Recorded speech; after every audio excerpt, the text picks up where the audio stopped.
fellow homesteaders, gardeners, and cooks. I am making a Waldorf chicken salad this morning with home canned chicken. And this is chicken that's been canned since September of last year, 2021. So it's a little over a year old. And I tend to can my old egg layers that are way past their prime. And it is now my new favorite thing. It took a long time for me to learn how to can chicken. And now that I've done it, it is definitely my favorite thing to have on hand. I'm going to microwave this for about a minute just to loosen up the stock that's in there so that I can drain it off. And then I'm going to use this just like you would a can of tuna or a can of canned chicken. And I'll save the stock for another use, but I need to get the liquid out of there. And because this is very good home chicken, you can see it is very, very gelled. So this is like excellent quality chicken stock. All right, I gave this about a minute and a half, and you'll see this. I love this microwave because it's so narrow and I didn't have a lot of range here. And because these cupboards were built in, it was a huge ordeal to like try to redo this and raise it up. But it is just shy of being able to fit a quart onto the turnstile. And so I always end up having to stick it over in the corner if you've seen me do that before. So I'm just gonna put this in here and let it drain. For this recipe, we are gonna need some scallions, some celery, some walnuts, some apple, some parsley, and some mayonnaise. And I know you're looking at these and you're thinking, those are compost. These are scallions that I picked, gosh, probably more than a month ago. And they have been in my walk-in cooler all that time. And what happens is the outside dries out and gets a little bit of mold on it. And then you peel them. And they are absolutely beautiful, and there's nothing wrong with them. They won't hold forever, but they will definitely hold for a good long time. I'm actually thinking of there's a recipe I've had for a while that I've never gotten around to for scallion pancakes, which I guess is I forget which Asian cuisine that is common to, probably Japanese. And I've been meaning to do a batch of scallion pancakes, and it will be a good use for some of these leftovers that I have. I've been so busy with soups and stews that I haven't used a lot of green onions lately. I remember way back in, gosh, probably 7th grade, we did in our science class, it was kind of an introduction to microscopes. And one of the things that we did was look at plant cell walls by looking at onion skin.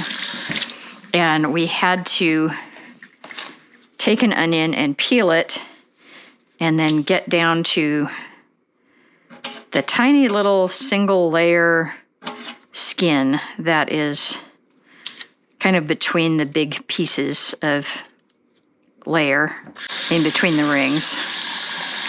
And I had the hardest time finding it. I had a lab partner, and she was the one who ultimately ended up doing it because I was like, 12 or 13 years old, and I did not cook at all. And I had no idea how an onion was structured. But yeah, you see that stuff there? Probably not that, but I'll show you when I find it. That is one cell layer thick. And so if you put that on a microscope slide, you can actually see the individual cell structures, which is really cool. Look at that itty bitty little onion. So part of why I'm bothering to show you this and not just show you nice clean onions is we really have a mindset from shopping at the grocery store of everything is perfect, and when it's not perfect, we throw it out. And the reality is everything is not perfect. What you're seeing in the grocery store is very curated, and a lot of culling has already happened. And somebody will stand in a back room and peel off the outer wilted layers of the green onions that came in, and then only put them out after they've been cleaned. That's happening behind the scenes, and that needs to happen in your own kitchen and in your own homestead if you're growing your own food. And so I'm just trying to enforce upon you. I mean, there are things that when they start to mold, they're just gone, and you do need to toss them and throw them in a compost pile. But onions, because of that layering, the outer layers will mold and the inner layers will be perfectly fine. And so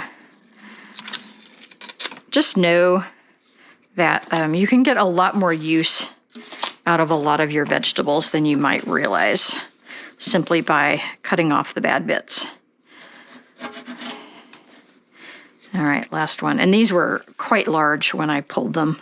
I had kind of left them in the ground and forgotten about them for a while, and so they're good sized, and a lot of them are doubles, which is what you're seeing here. I didn't actually eat breakfast this morning. I got busy with a million tasks.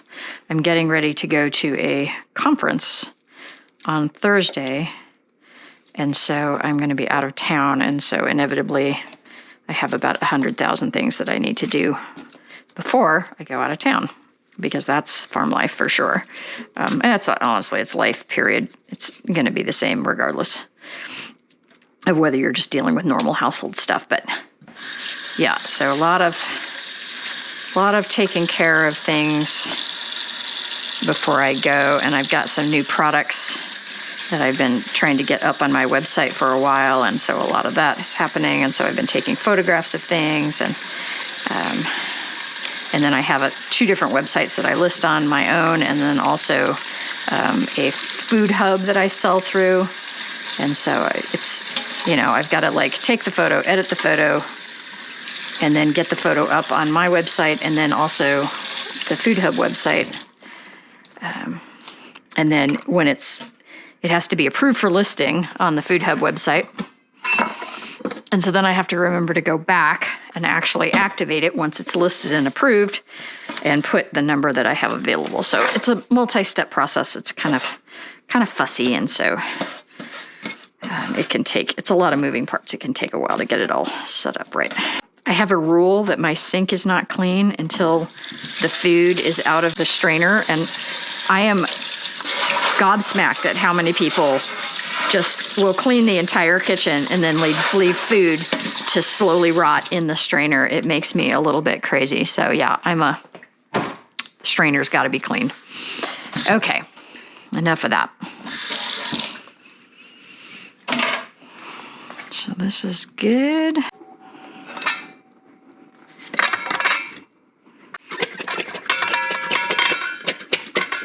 And when I can chicken, I par cook it. Again, because the birds are usually really old, they are very, very chewy. And so par cooking it actually helps me get enough of it off that I can throw it in the jars. Otherwise, it's very hard to cut off of the actual carcass. And then it gets pressure canned for 90 minutes. So this meat is very, very tender. It's going to shred up very quickly as soon as I start stirring things in here. Okay, we need 2 ribs of celery.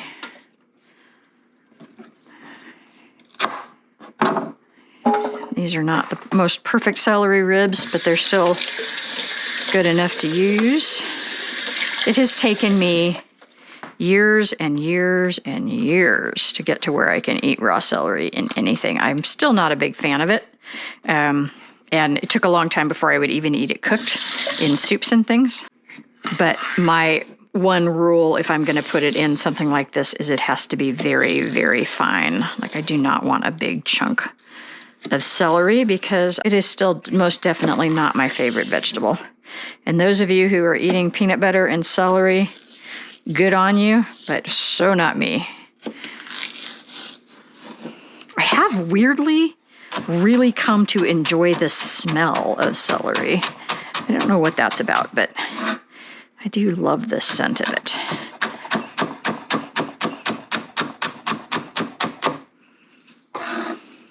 The original recipe calls for 1.5 pounds of chicken breast.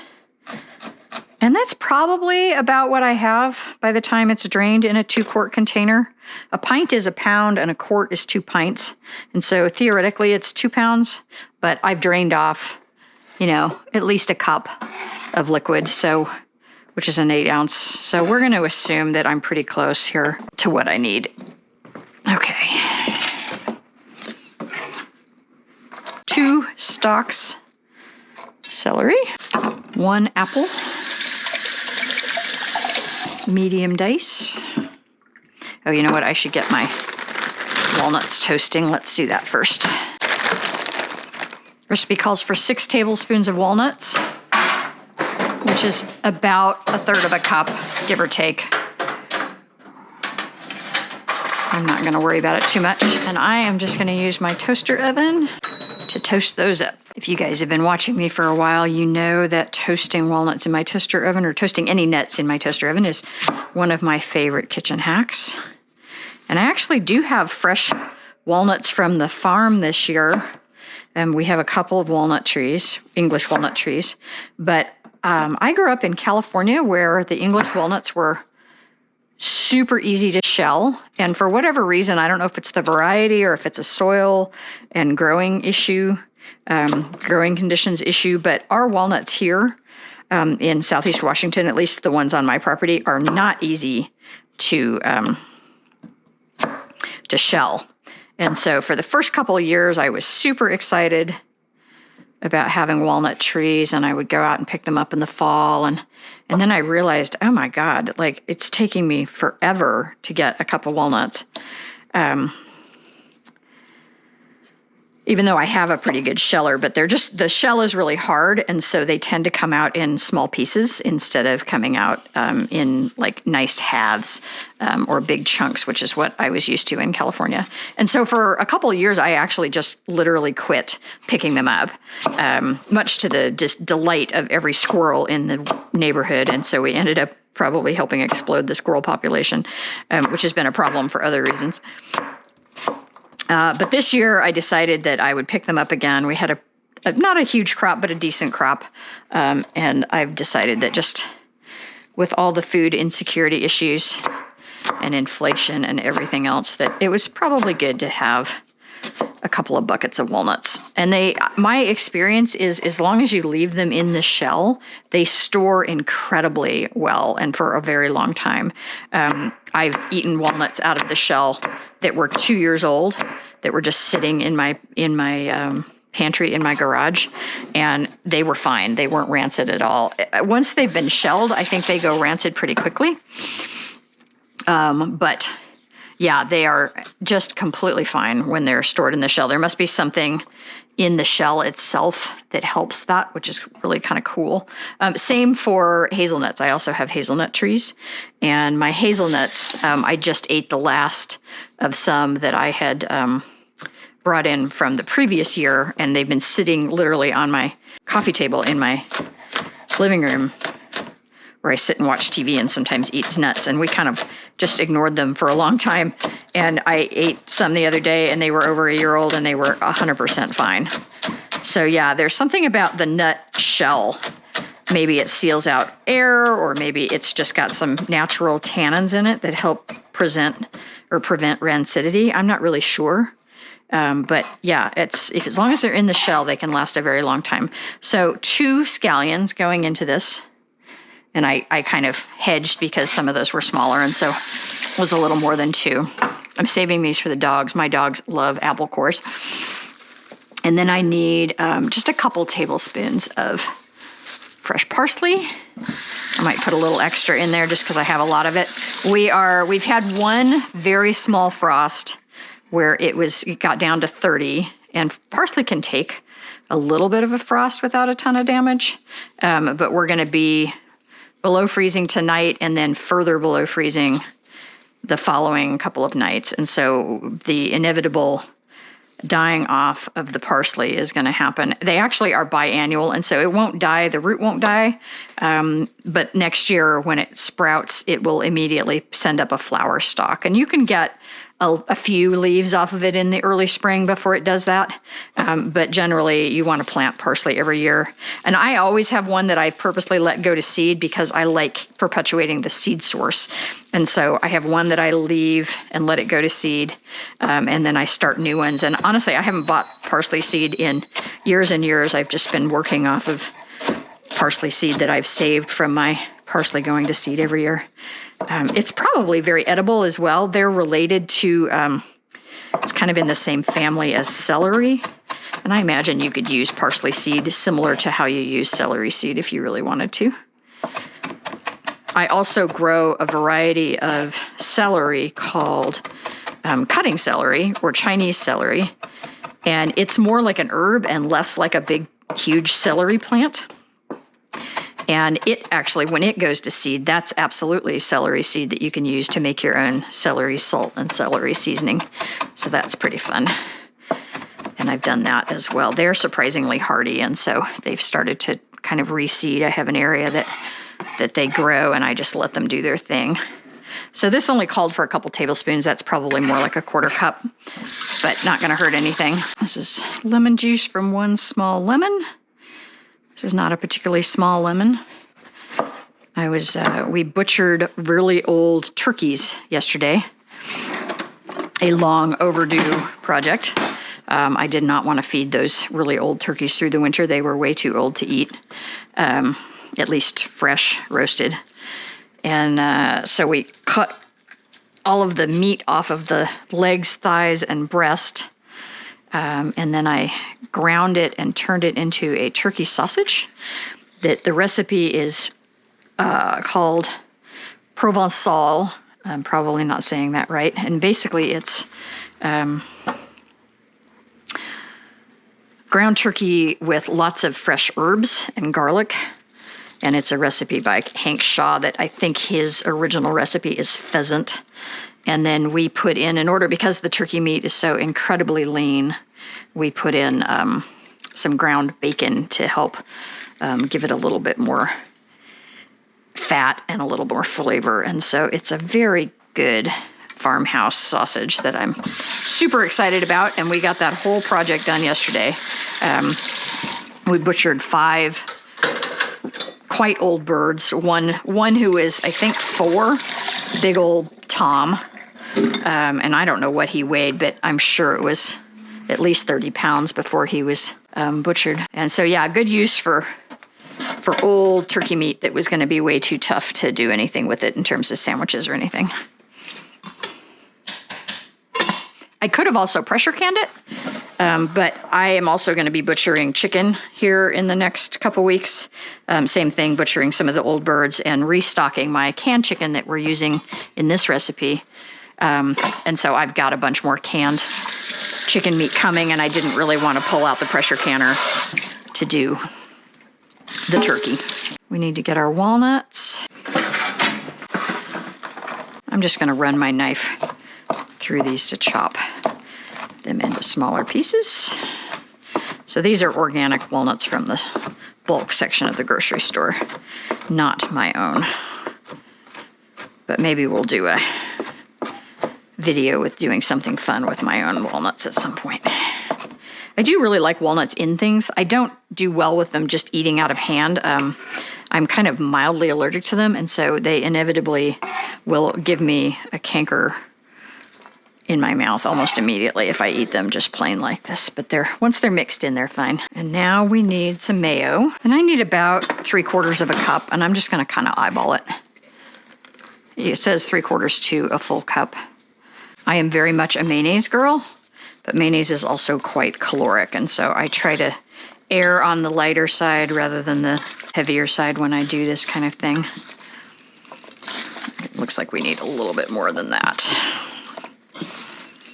And I'm using a fork here specifically because I do want this chicken to break up a little bit, and that will help that process. And we will eat this as sandwiches. We will eat this on actual salad. I'm still harvesting the last of my lettuce from the garden. In fact, I have one more head out there that I should probably go pick before it freezes hard tonight. Although I do have some frost protection cloth that I'm gonna throw over that bed, so probably okay either way. There's one head of romaine still out there, and 4 very nice broccolis that I got into late that are probably not gonna do anything before it gets too cold for them to grow anymore, which is really a bummer. And this is kind of like making tuna fish. Everybody has their own taste in terms of what they're looking for here. So just make this your own, play around with it. Don't feel like you have to. This recipe is originally from Cooks Illustrated. You guys have heard me say that about 100 times now because I really do like them as a recipe source. But yeah, you just make it your own. You could use other herbs besides parsley in this. If you liked dill, I imagine dill would be quite nice. And then I'm gonna add a little bit of fresh ground pepper. But there's something about the mix of apples, walnuts, and chicken that I really just love, especially this time of year. And this is so easy if you've got canned chicken. And you could use canned chicken from the store on this as well. The original recipe calls for actual chicken breasts and cooking them and shredding them, blah, blah, blah. But this is a great convenience food. All right. So there you go. And that's pretty light on the mayo. I don't want it to look like it's swimming in mayo, and so I'm purposely not gonna add any more than this. And this will be better if it sits for a few minutes to give that onion a chance to kind of do its thing. But I'm gonna have a bite now just to see where we're at. I'll try to get a little piece of walnut there because that's part of the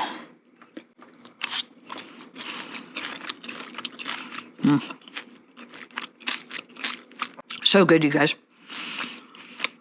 And that celery, that little bit of tang is such a nice counter to the savoriness of the chicken. So I have learned to appreciate what celery brings to the table. So there you go. Waldorf chicken salad from home-canned, homegrown chicken, local apples, homegrown parsley, a little bit of celery from the store, and some walnuts. Super good, perfect for this time of year. Would also be great as a potluck when we have all of the holiday events coming up. So give it a try and enjoy. Thanks for watching, Tribe. We'll see you next week.